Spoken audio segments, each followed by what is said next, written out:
Welcome into NFL Daily. I am Tom Downey, and it's time for a new mock draft. We had one all set up, ready to go, and then a bunch of franchise tags went down after the combine, some extensions as well, and Russell Wilson got traded. So when all hell breaks loose in the NFL, we break it down, and then a new mock draft as well.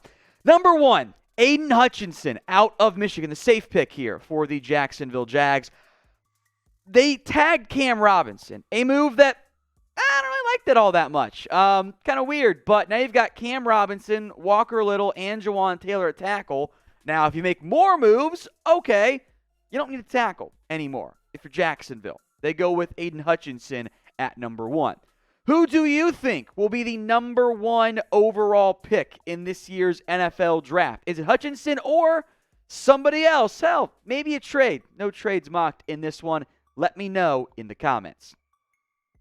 I'll go Kyle Hamilton, number 2 to the Lions, since Hutchinson isn't there. I don't know how they feel about Kayvon Thibodeau. Tackle's not a need, so just go BPA for Detroit. Ike Mekwonu, number 3 to the Houston Texans, as maybe Laramie Tunsil gets traded. If he does, this makes a lot of sense. Number 4, the Jets. If they move on from Mekhi Becton, I could see offensive tackle here. Otherwise, do you go corner or you just go edge? I think the Thibodeau stuff is overblown. Maybe NFL teams agree, maybe they don't. Jets get arguably the best player in the draft at number 4. Giants fans are going to love me for this mock draft, and if you don't, you guys are wrong. Evan Neal, number 5 out of Alabama.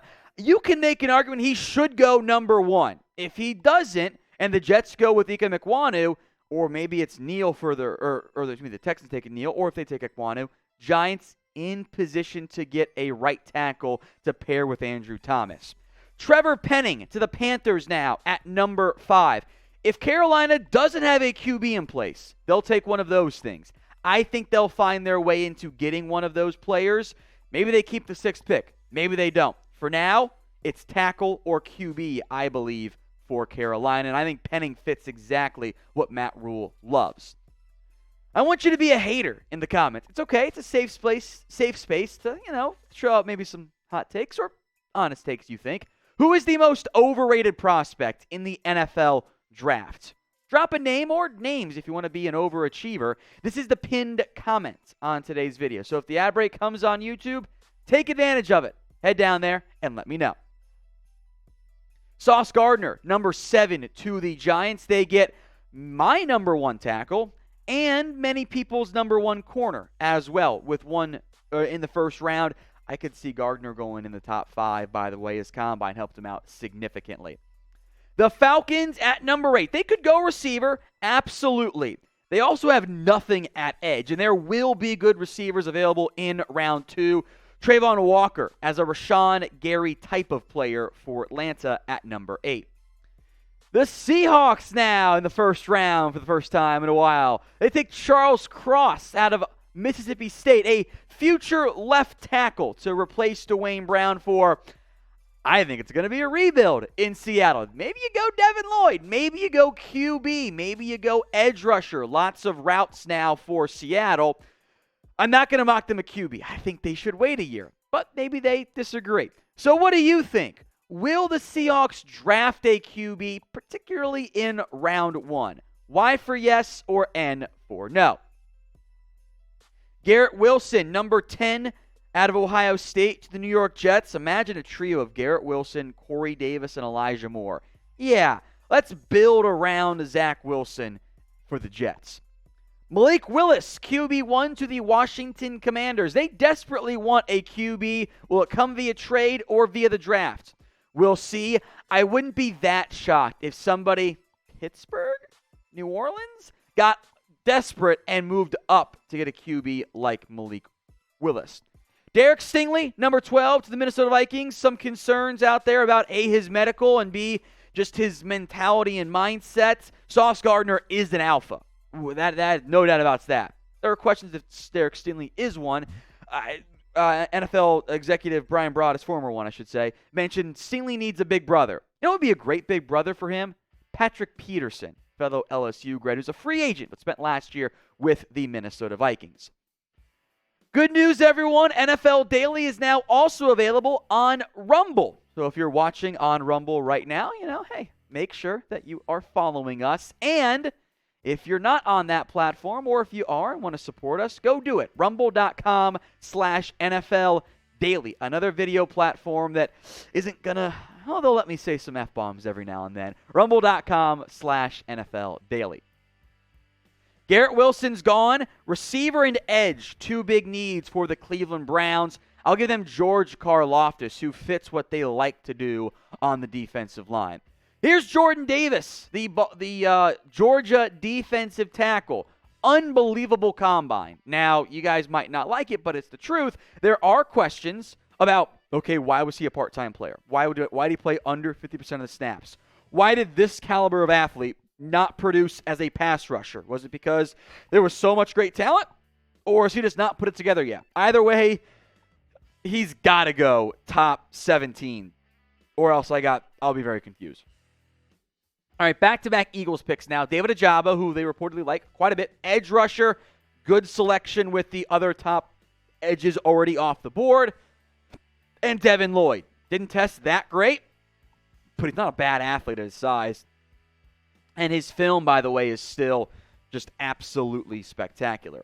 Now, if you want the best coverage on YouTube for the NFL Draft, you guys have come to the right spot. Hit that big red button and subscribe right now. It's youtube.com/chatsportstv. Jermaine Johnson out of Florida State to the Los Angeles Chargers. Do you want a pass rusher opposite Joey Bosa? You probably do. He'd be a great fit. Kenny Pickett, number 18 to the New Orleans Saints. And, maybe he goes top 10. Wouldn't be a big shocker, despite his small hands and fumbling problems at Pitt. But in the Saints-style offense, I think he'd be a strong fit. And they need a long-term QB. Trent McDuffie to Philadelphia. This would be a haul for the Eagles. 3 day one, at least, impact players. David Ojabo might need more time to develop as a run defender, but he's a good pass rusher. Devin Lloyd and Trent McDuffie. Do they often go linebacker in round 1? No. Maybe make the exception. I'll go Matt Corral here to Pittsburgh at number 20. I feel confident saying Kenny Pickett and Malik Willis go in round 1. I don't know if somebody else sneaks into round 1. Corral would make the most sense to me. Just for you, Jack, Treylon Burks out of Arkansas. He fits their mold. Big slot receiver. Didn't have the expected combine. Didn't have a bad combine, I don't think, either. But 6'2", 225 is a run-after-catch machine. He was used like Deebo Samuel at Arkansas. Now, he's not the athlete Deebo Samuel is, but get him the ball and good things tend to happen. Who do you think is the best wide receiver prospect this year? That range, the Saints at 18, the Eagles at 19, maybe the Steelers at 20, the Patriots, the Raiders, the Cardinals, the Cowboys. They could all go receiver. So this is the kind of receiver sweet spot. Who is the best one? I think it's Garrett Wilson, but I want to hear from you right now in the comments section. Devontae Wyatt, number 22 to the Las Vegas Raiders. Interior defensive line is a big question mark. Wyatt has played multiple roles at Georgia. If you want an interior pass rusher, he's going to be a good one. Andrew Booth, the pick now out of Clemson, did not run at the Combine, but has been hyped as a round 1 selection. Kind of reminds me of C.J. Henderson coming out of Florida. Hopefully a bit better of a career for Booth, but you need more corner help pretty badly if you're Arizona. There's nothing at left guard right now for the Dallas Cowboys. Kenyon Green would fill that left guard hole. He's played all over the offensive line. Didn't dominate the Combine. It's fine. The film is still really, really good. My guy Kaiir Elam, wowed at the Combine. It wasn't getting much round 1 buzz. I think we're back in that now. The Bills, opposite Trey White, Levi Wallace is a free agent. There's your replacement. Chris Olave to the Tennessee Titans at number 26 overall. I'm a big fan of Olave. He doesn't bring you much after the catch in terms of broken tackles, but he's fast and a fluid route runner. Olave, Julio Jones, and A.J. Brown for a year? Damn, that's fun. Zion Johnson to Boston College here. I think he's going to play guard in the NFL, and Tampa has probably going to lose Ryan Jensen. It's fine. They've got some potential replacements at center from last year's draft. But both guards are either retired, Ali Marpet, or a free agent, Alex Kappa. So here's your replacement. Nakobe Dean slides a little bit here to the Green Bay Packers, number 28 overall. Hey, maybe they go receiver, keep Aaron Rodgers continued happy, I guess. But Dean should go in round 1. Yes, he's small. He's so smart out there. My favorite prospect team fit beyond Jordan Davis to the Chargers is Tyler Linderbaum to the Miami Dolphins. He's not going to be for everyone. I am a huge fan, but he's an undersized, both weight and length center who fits in zone blocking schemes. So you're taking out teams that are going to run gap and power because he's just not going to fit or be put in the best position for them. Not that many teams need a center. Not that many teams will draft a center that early. So he could slide despite being, for me, an easy top 10 prospect this year. But Linderbaum in Miami is a dream fit. Frankly, Miami's straight up for him. That is exactly what they need on the offensive line. Drake London, one of my guys, slides a little bit. There are some speed separation concerns, but he carried that USC offense. I think he's an awesome football player. Get some size for Patrick Mahomes on the outside with Tyreek Hill, Travis Kelce. That's just a fun grouping. Bernard Raymond out of Central Michigan, former tight end, still a little bit raw and developing. He is an older prospect as well. That's why he slides back into round 1. But he's a fantastic athlete. And the Bengals really need offensive line help, as we all know.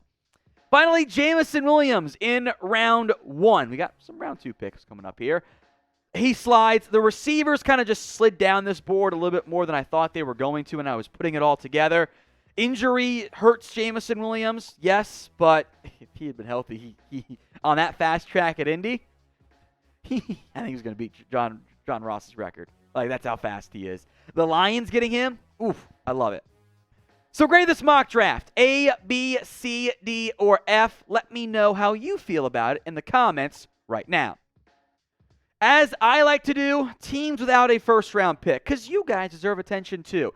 I don't think Jahan Dotson falls quite that far, but if he does, he'd be a home run pick for the Chicago Bears. He should not get out of the top 40. George Pickens helped himself out nicely with Indy. Thought about tight end in the Jack Doyle retirement, but Pickens to Indy seems like just a good fit as they have QB uncertainty. I love Desmond Ridder for them, but I can't mock that every single time. That defeats the purpose of looking at different scenarios. Tariq Woolen out of UTSA. He was in my round 2 mock draft before the combine because I knew what he was going to do. Fidarian Mathis out of Alabama to Denver gives them a Shelby Harris replacement as they will probably try to fill the right tackle hole via free agency. And Channing Tindall, awesome athlete. The instincts aren't there, but if they get there, he'd be such a good fit on that Rams defense.